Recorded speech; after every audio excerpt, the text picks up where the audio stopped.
8-ci fəsil. Ertəsi gün Şəripov Tamaranın yanına çağırdı və tapşırdı ki, onun üçün bütün hesablamalarını yoxlasın. Qeyd etmək lazımdır ki, Tamara artıq onun qəribə davranışlarına təəccüblənmirdi. O hər şeyi yoxlayıb yenidən hesablamağa söz verdi. Parisdən Popova zəng vurdu və xəbər verdi ki, fransızlar pul verməyə hazırdırlar. Renat evə qaydanda ovqatı çox yaxşı idi. İnna ondan 10 dəqiqə sonra gəldi. Qərar aldılar ki, şəhər kənarına gedib təbiətin qoynunda nahar etsinlər. Şəripov artıq mühafizəçilərə zəng vurub çıxmağa hazır olduqlarını bildirmişdi. Elə həmin vaxt onun cib telefonuna zəng gəldi. Renat İnna ilə danışa-danışa telefona cavab verdi və hər dəfə donub qalmasına səbəb olan həmin boğuq səsi eşitdi. Salam, necəsən?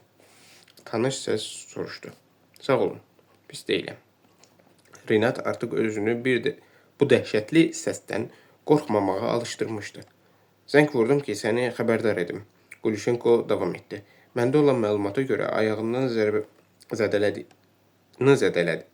zədələdiyin bir nəfər dostun sənə qarşı çox qəzəblidir. Sən məni başa düşürsən? Əlbəttə, Renat dayısının Viktor Dilanov haqqında danışdığını anladı. O adam çox təhlükəli ola bilər. Mən uşaqlara tapşırmışam ki, sənə bir qədər kömək etsinlər. Tələtə isə tezliklə işə çıxmağa məsləhət görmək lazımdır. Qoy səni qorusun. O hələ tam sağalmayıb. Şəripov etiraz etdi. Sənə lazım olan onun nəzərləri deyil. Sənə onun başı lazımdır. Qoy elə o vəziyyətdə işə çıxsın. Anzor onu əvəz edə bilməz. Özün də ehtiyatlı ol. Sizin əldən qaçırdığınız həmin dost çox təhlükəli ola bilər. Mən onun haqqında danışıblar. Başa düşürəm. İnna otaqda olduğuna görə Renat qısa cavablar verirdi. Qız qapının ağzında dayanıb ona baxırdı. Gərək yaxşı başa düşəsən. Gulüşenko xırıldadı. Mühafizəçiləri yanından uzağa buraxma. Həmişə səninlə bir yerdə olsunlar. Onlar göydən ulduz qoparmağı bacarmasalar da etibarlı uşaqlardır. Sən məni anladın? Onları özündən bir addım da uzağa qoyma. Mən hər şeyi başa düşdüm. Mühafizəçilər daim yanımda olur. Narahat olmayın. Biz harada görüşə biləcəyimizi fikirləşməliyik, Gulüşenko dedi. Renat Nadejda Anatolievna ilə dünənki söhbətlərini xatırladı. Fikirləşdi ki, həmin variantı dayısına təklif edə bilər. Susub dayanmış İnnaya tərəf çəpki baxdı və otaqdan çıxdı. Dəhlizdə ikən yenə dönüb otağa tərəf baxdı və addımlarını yeyinlətdi. Mənim sizə bir təklifim var, tələsik dedi. Bəlkə məsələni bu qədər uzatmaq lazım deyil. Yaxşı olar ki, hər hansı bir yerdə görüşüb hər şeyi normal şəkildə rəsmiləşdirək. Tez və bir dəfəlik. Offshore zonalardan birində. Elə bir yerdə ki, orada vergi yoxdur və bizim qeydiyyata düşmüş şirkətimiz mövcuddur. Maraqlıdır, Gulüşenkonun səsi eşidildi. Bunu sən özün fikirləşmirsən, ya öyrədə bilər. Fikir mənim özümə aiddir, amma bir nəfərlə məsləhətləşmişəm. Həmin adama mənim barəmdə nəsə demisən? Gulüşenko qəzəbini saxlaya bilmədi. Əlbəttə yox. Mən bir variant kimi dəqiqləşdirmək istəyirdim ki, necə etsəm daha yaxşı olar. Bəs nə qərara gəldin? Tezdə, mən bu qədər gözləyə bilmərəm. Mənim vaxtım bitir. Biz elə bir zonada görüşməliyik. Məsələn, Antiguada. Orada bütün məsələləri həll edə bilərik. Düzdür. Mən də bu barədə fikirləşmişdim, amma indi yox. Bu görüşə hazırlaşmaq lazımdır. Deyək ki, 2 aydan sonra, avqustun əvvəlində mən hər şeyi hazırlayıb sənə zəng edərəm. Danışdıq? Hə. Amma sən ehtiyatlı ol. Nəsə aydınlaşdıra bilsəm, dərhal zəng vuracağam. Bu telefonu heç vaxt söndürmə. Nə gündüz, nə də gecə. Sağ ol. Gulüşenko danışığı bitirdi. Renat fikirli halda əlindəki telefona baxır, sanki yenə nə isə eşidəcəyini gözləyirdi. Geri çevriləndə otaqdan çıxıb ona baxan İnnanı gördü.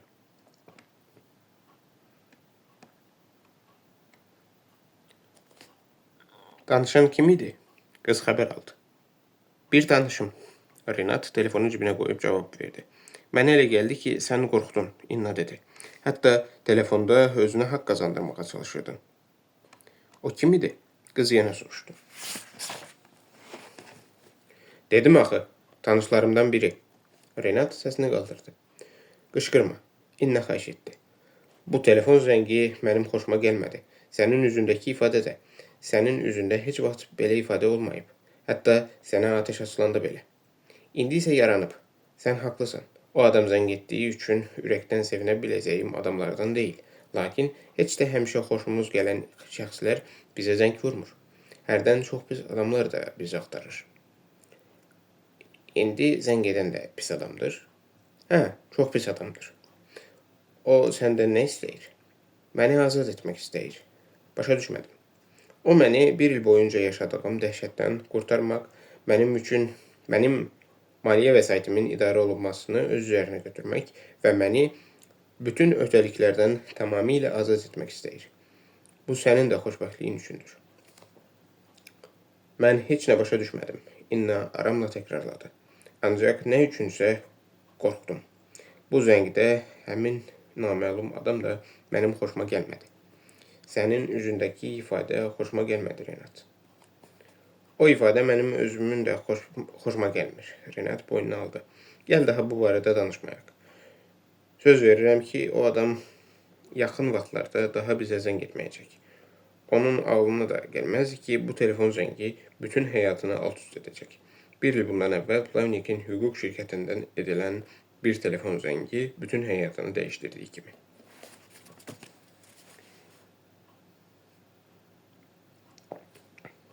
Axşam İnna ilə şəhər kənarına getdilər. Ertəsi gün Renat qızı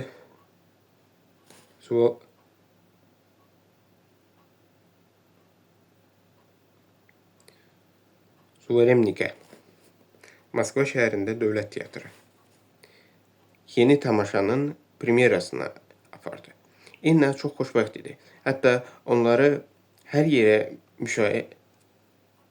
müşayiət edən mühafizəçilərə də əhəmiyyət vermirdi. Nadejda Anatolievna Fransadan qayıtdı və Şəripova lazım olan pulu gətirdi. Düzdür, Papova yalnız bircə vərəq tələb olunan pulun Şəripovun Fransa bankındakı hesabına köçürülməsi haqqında çağırış gətirmişdi. Renat hətta bir qədər məyus oldu. Ona elə gəldi ki, Nadejda Anatolievna daha əhəmiyyətli bir şey gətirəcək. Bir qovluq sənəd yaxud bir çamadan pul. Üstündə rəqəmlər qeyd olunmuş, bu vərəq ona qəribə görünürdü. Lakin başa düşürdü ki, bu cür bank vərəqi məhz alınan pulun təsdiqidir. Şəripov geniş iclas çağırdı. Burada Papovdan başqa onun 2 mavini, vəkil Plavnik və Tamara iştirak edirdilər. Renat Şəripov masanın yuxarı başında əyləşdi. Bizim bir vəzifəmiz var. O qısaca bildirdi. Bu barədə sizə məlumat verə bilər. Biz Xarkov Meteorologiya Birliyinin səhmlərinin nəzarət payını əldə etməliyik. Bu dəqiqədən başlayaraq bizə məhz nəyin lazım olduğunu dəqiq bilirsiniz. Əgər bu barədə hər hansı bir xəbər yayılsa, biləcəyik ki, sizdən biriniz ağzından söz qaçırıb. Ona görə hamınızı xəbərdar etmək istəyirəm. Həmin adam dərhal işdən azad olunacaq və biz onu Yusuf üçün mənə izah etdiyi kimi konversiya mənfəətinin itkisinə görə məhkəməyə verəcəyik. İndi isə sizin təkliflərinizi dinləmək istəyirəm. Gleb Aleksandroviç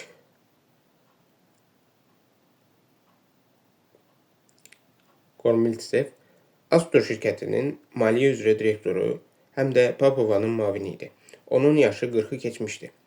Kormiltsev əsl maliyyətçi idi. Rəqəmlərdən və maliyyə hesablarından çox yaxşı başa çıxırdı. Təmkinli, az danışan, qapalı adamdı. İstənilən vaxt lazım olan rəqəm haqqında məlumat verə bilərdi. Papovanın digər mavini cavan və diribaş Danila Sergeyev idi. O, Astor şirkətində bu ildən çalışmağa başlamışdı. Papova mavin keçməsi üçün onu dilə tutmuş, yaxşı maaş vəd etmiş və Renat Şəripova məxsus səhmlərlə müstəqil birja əməliyyatları aparmaq imkanının ola biləcəyini demişdi. Sergeyevin hələ cəmi 34 yaşı olsa da, Papova onu şirkətin ən istedadlı əməkdaşı hesab edir və qürur duyurdu ki, Danilanı şirkətdə işləməyə onun özü dəvət edib. Sergey həqiqətən hamının xoşuna gəlirdi. Tamaradan başqa. O, bu ağıllı, istedadlı, yaxşı gələcəyi olan, yaşı da ona uyğun gələn subay kişi ilə dərhal maraqlanmaq başladı. Lakin çox tez məlum olmuşdu ki, Sergeyev qadınlara qətiyyən maraq göstərmir. Hətta onlardan qaçır. Sən demə, onun cinsi istəkləri tamamilə fərqliymiş. Bu səbəbdən də Sergeyev son illərdə Tamaranı ən çox məyus edən şəxs olmuşdu.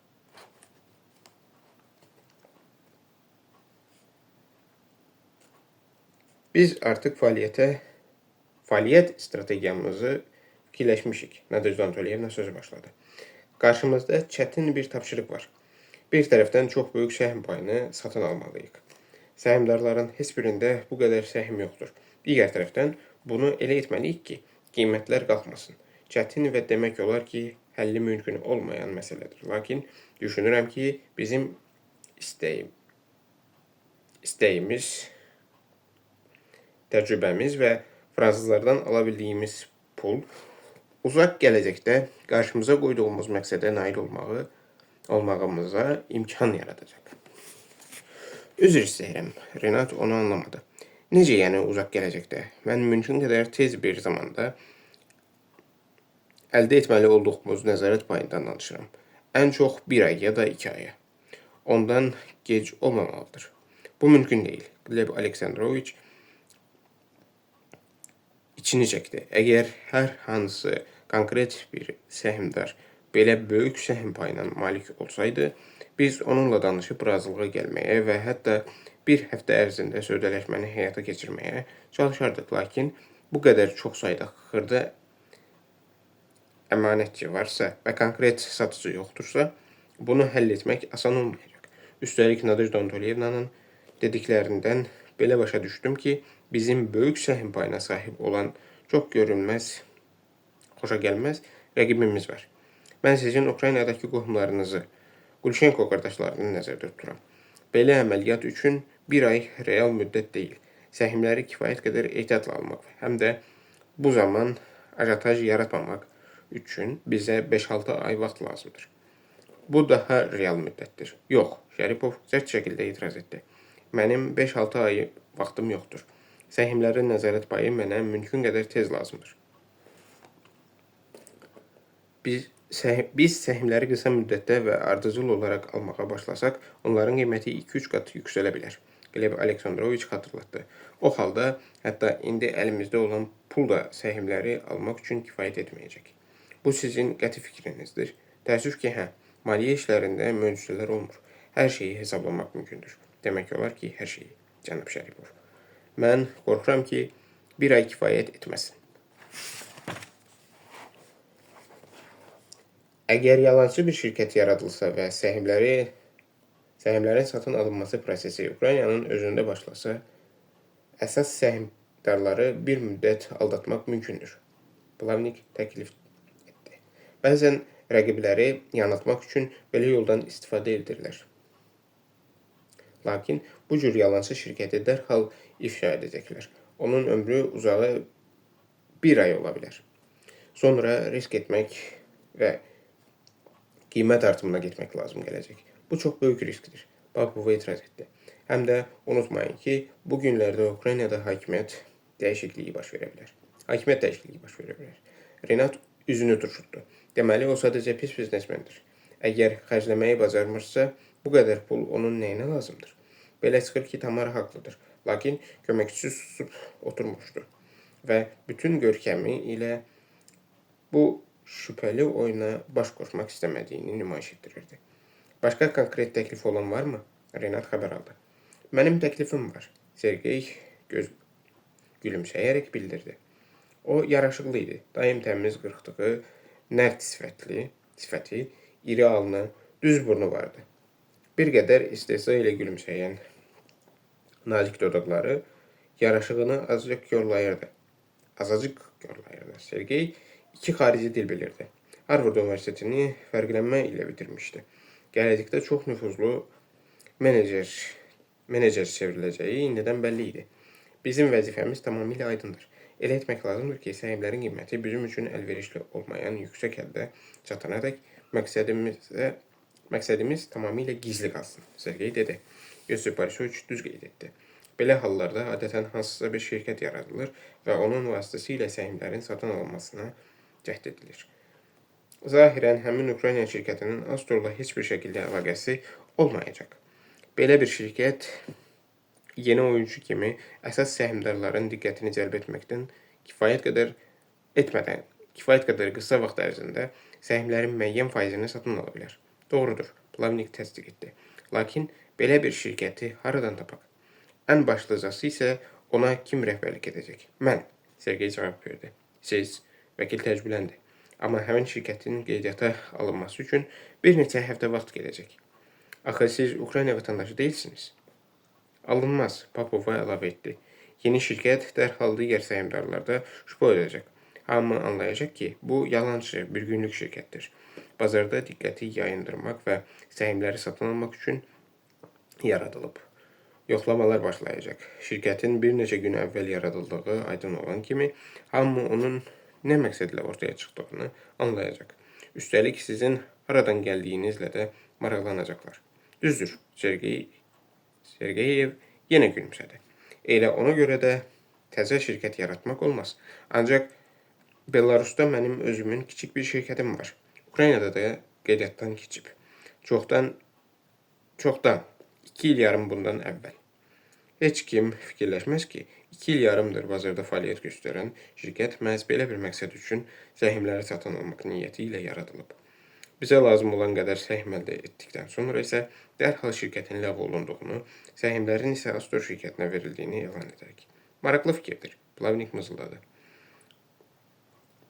Şübhəli məsələdir. Tamara öz fikrini bildirdi. Risklidir. Lev Aleksandroviç onunla razılaşdı. Fikrinizi növbə ilə izah edin. Rinat xahiş etdi. Nə üçün şübhəli və risklidir? Tamara, sən başla. O həm öz şirkətini, həm də Ukrayna və Belarus bazarlarında fəaliyyət göstərmək hüququnu itirə bilər. Həm də nüfuzunu itirə bilər. Tamara izah etdi. Bu xətalı bir plandır. Həm də nüfuzunu itirə bilər. Lev Aleksandroviç əlavə etdi. İndiki zamanda birja oyuncuları bu cür zarafatları sevmir. Astorda nüfuzunu itirə bilər. Hamı ona anlayar ki, biz heç də həmişə dürüst oynamırıq. Aydındır. Rinat başını tərpətdi. Hamı fikrini bildirdi. İndi sizdən soruşmaq istəyirəm. Biznesmen nədir? Ümumiyyətlə, bu sözün mənası nədir? Biznesmen bizneslə məşğul olan adamdır. Başqa sözlə, pul qazanmağı bacaran adam. O sahədən başım çıxmasa da, həmişə fikirləşmişəm ki, hər biznesmen biraz alverçidir.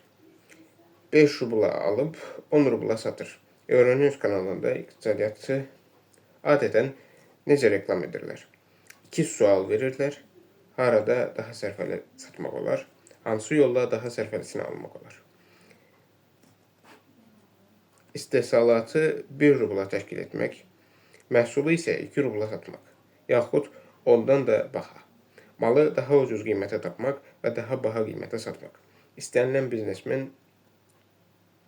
biznesin mahiyyəti budur. Tam elə deyil. Lev Aleksandroviç bildirdi. İndi dünyada belə qəbul olunub. Nüfus haqqında da fikirləşirlər. Amma ümumiyyətlə haqlısınız. İstənilən biznesin son məqsədi gəlir əldə etməkdir. Gəlir isə heç nədən yarana bilməz. Şəripov əlavə etdi. Kimisə aldatmaq, kiminsə hesabına qazanmaq lazımdır. İndi mənə izah edin görək. Cənab Sergeyevin hansı itkiləri ola bilər? Nüfuz və etibarını itirəcək, şirkəti ləğv olunacaq. Papova izah etdi. Lakin biz onun zərərinin əvəzini ödəyə bilsək, bu o qədər də böyük itki sayılmaz. Danilla, sizin şirkətinizin qiyməti nə qədərdir? 1.500.000 dollar. Sergeyev çiynini çəkdi.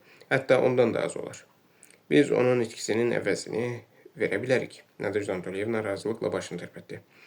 Sergeyev, bizim üçün lazım olan qədər səhm əldə edə bilər. Deyək ki, 15-20% qədər. Biz isə buradan qalan hissəni almağa çalışarıq. Hərçənd səhmləri bizə Danilaya satdıqlarından qat-qat baha təklif edəcəklər. Bu çox böyük riskdir. Lev Aleksandroviç xatırlatdı. Başqa təklifi olan varmı? Renat soruşdu. Bu bizim düşünə biləcəyimiz təkliflərin ən yaxşısıdır. Popova hamısının əvəzinə cavab verdi. Cənab Sergeyevin bizim şirkətdə işlədiyini hələ çox adam bilmir. O, Kiyevə gedib müstəqil şəkildə oyuna başlaya bilər. Bu nə qədər vaxt aparacaq? Əgər hər şey qaydasında getsə, bir aya yaxın. Sergeyev şübhə oyatmamaq üçün səhmləri ehtiyatla almağa başlamalıdır. Hətta mən məsləhət görərdim ki, Kiyevə yox, birbaşa Xarkova getsin. Orada adamlarla əlaqə yaratsın. Münasibət qursun. Elə etmək lazımdır ki, hər şey kifayət qədər təbii görünsün. Başqa sözlə desək, əməlli başlı rol oynamaq lazımdır. Tamara bildirdi. Bacararsınız? Renat soruşdu. Bütün ömrüm boyu aktör olmağı arzulamışam. Danila gülümsədi. Sınayaram, lakin etibarınızdan tam istifadə edə bilmək üçün mənə sizin icazəniz lazımdır, cənab Şəripov. Hesab edin ki, artıq icazəni almısınız. Xarkova nə vaxt yola düşə bilərsiniz? Sabah səhər. Bu mənim həyatımda ən maraqlı birja əməliyyatı olacaq. Həm də çox maraqlı bir oyun. Əgər səhmlərin 33%-ni ala bilsək, nəzarət payı artıq bizim əlimizdə olacaq. Hərçənd mən belə hesab edirəm ki,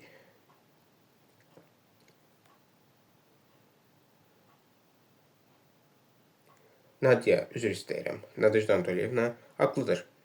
Əlbəttə,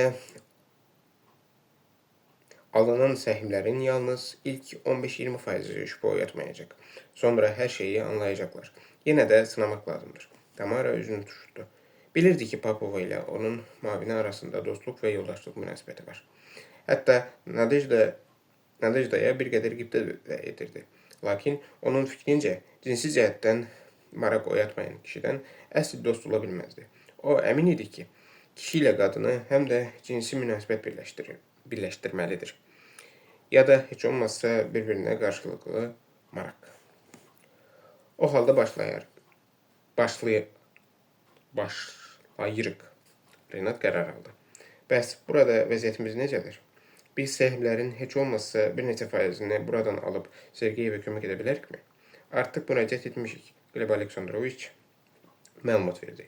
Bizim Kiyevdəki şirkətimizdə 3%lik səhm payı var. Artıq onlara bildirmişik ki, həmin səhmləri münasib konversiya qiymətinə almağa hazırıq.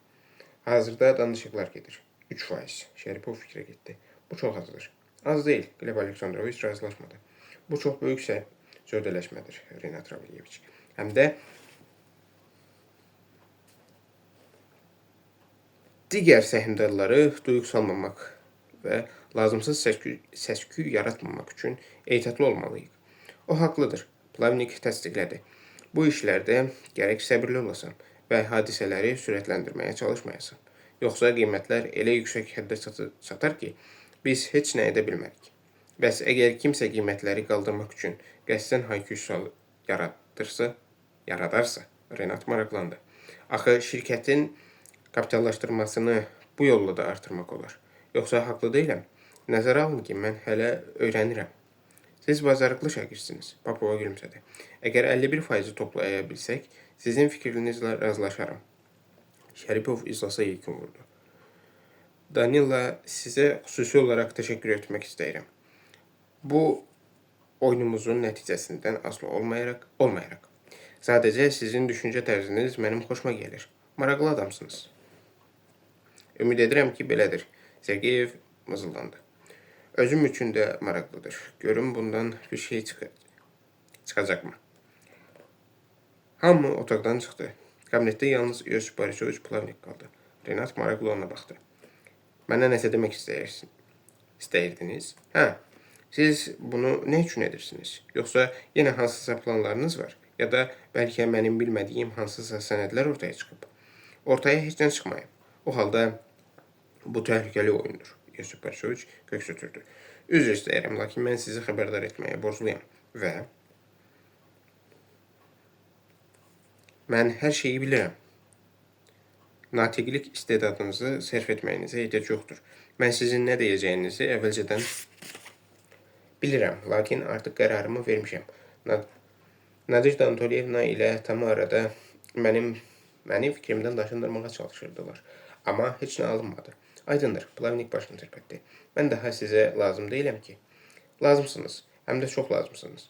Mən bizim aktivlərin müəyyən hissəsini bir adama vermək imkanlarını sizinlə müzakirə etmək istəyirəm. Nədənsə həmin adamın adını bildiyimdən əminəm, Yosif Borisovich fikirli halda dedi. Siz cənab Voldemar Leroy haqqında danışırsınız. Aradan bildiniz. Renat qaşqabağını tökdü. Bunu bilmək çətin deyil. Hələ dayınız həlak olmamışdan əvvəl nağd aktivlərin hamısı onun adına keçirilmişdi.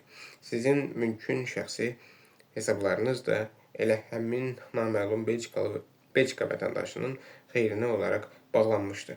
Mən o adamın üzünü də görməmişəm. Haqqında heç nə bilmirəm və bilmək də istəmirəm. Düz edirsiniz. Siz ağıllı adamsınız, Yosif Borisovich. Elə ona görə də belə məşhur vəkilsiniz. Düşünürəm ki, sizinlə bütün məsələlər üzrə müzakirə aparmalıyıq. Mən hazıram, Plavnik içini çəkdi. Renat Ravliyeviç, bilirsiniz ki, çoxdan bütün şəriklərimi atıb yalnız sizin üçün işləyirəm. Artıq bir ildir ki, sizin bütün işləriniz eyni zamanda mənim də işimdir. Hərçənd etiraf etməliyəm ki, hərdən məni çox təəccübləndirirsiniz. Hətta heyrətə salırsınız. Mənim şəxsi vəkilimə çevrildiyinizə görə peşmansınız. O lənətə gəlmiş metalı xatırlatmaq lazım deyil. Plavnik əllərini yana açdı. Sizin etibarınız mənim üçün daha qiymətlidir. Qanarara gəlincə, vəkillərə həmişə yaxşı pul verirlər. Hətta qədim Romada belə. Əks halda ailəmi necə dolandıra bilərəm? Renat gülümsədi. Deyəsən, vəkillə söhbətdə içində elə bir çətinlik yaranmayacaqdı. Plavnik Belçikalı Leroy'un arxasında kimin dayandığını və böyük məbləğdə pulların onun adına nə üçün keçirildiyini çoxdan təxmin etmişdi. Lakin Yosif Borisovich təcrübəli vəkil və təkəbbürlü bir insan olduğu üçün heç nə soruşmur, heç nəyi dəqiqləşdirməyə çalışmırdı. Düz fikirləşir, başa düşürdü ki, onun bilməli olmadığı sirlər də var və həmin mövzuda hətta öz ehtimallarını söyləməyə belə haqqı çatmır. Son.